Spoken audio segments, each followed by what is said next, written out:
From Keene in the Shire, the Liberty Media capital of the world, this is Daryl W. Perry, host of FPP Radio News for Sunday, September 6th, 2015.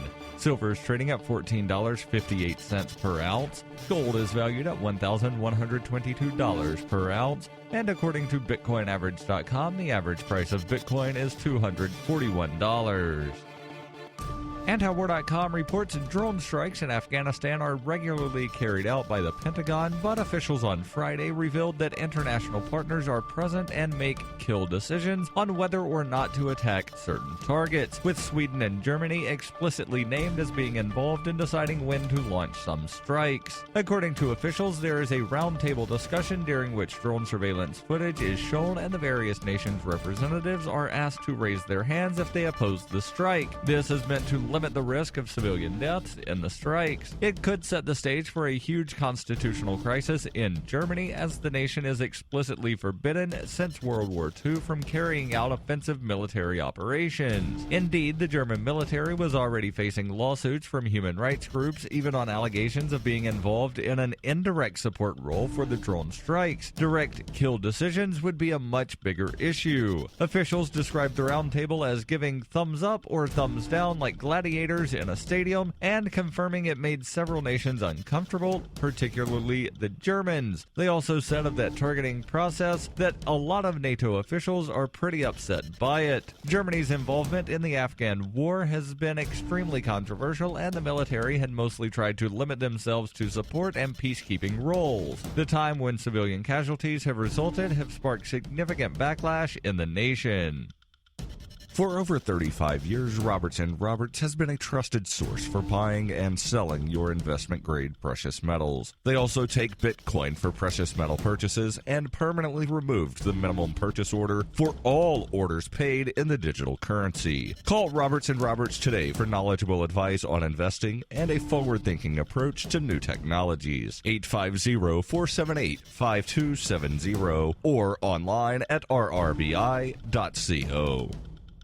UPI reports a wildfire 130 miles east of Fresno, California is expected to continue burning in the area through the Labor Day weekend, displacing some campgrounds and prompting health warnings. The fire originated on July 31st during a lightning storm. Now it has caused the closure of several roads and approximately 10 campgrounds near Hume Lake and Kings Canyon. U.S. Forest spokeswoman Denise Alonzo told The Times that people should head for mountains to the south, which will afford better conditions and an enhanced view of giant sequoia trees. A Lake County News report cites Labor Day weekend as just the beginning of the most dangerous time for wildfires in California. The report added that CAL FIRE crews have already responded to nearly 5,000 wildfires affecting 150,000 acres. An ongoing 4-year drought makes the fires more likely to continue burning. Chief Ken Pimlott, director of CAL FIRE, told Lake County News that there is no relief in sight from the dry conditions. The agency suggests campers get a campfire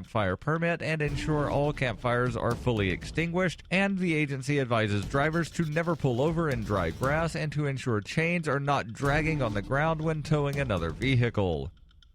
You can support FPP Radio by joining the Fans program. Fans help FPP afford to produce more original content. To learn more or to join the Fans program, visit fans.fppradio.com.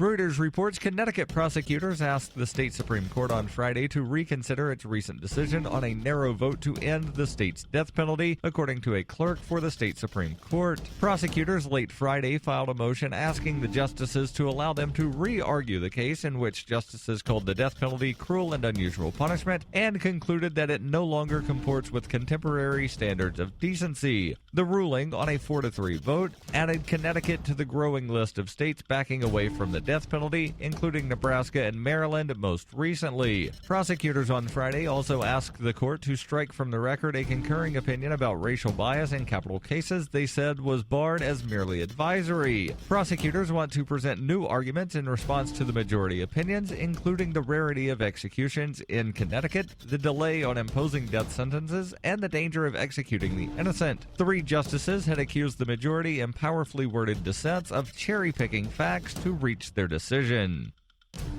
This has been FPP Radio News, online at fppradio.com.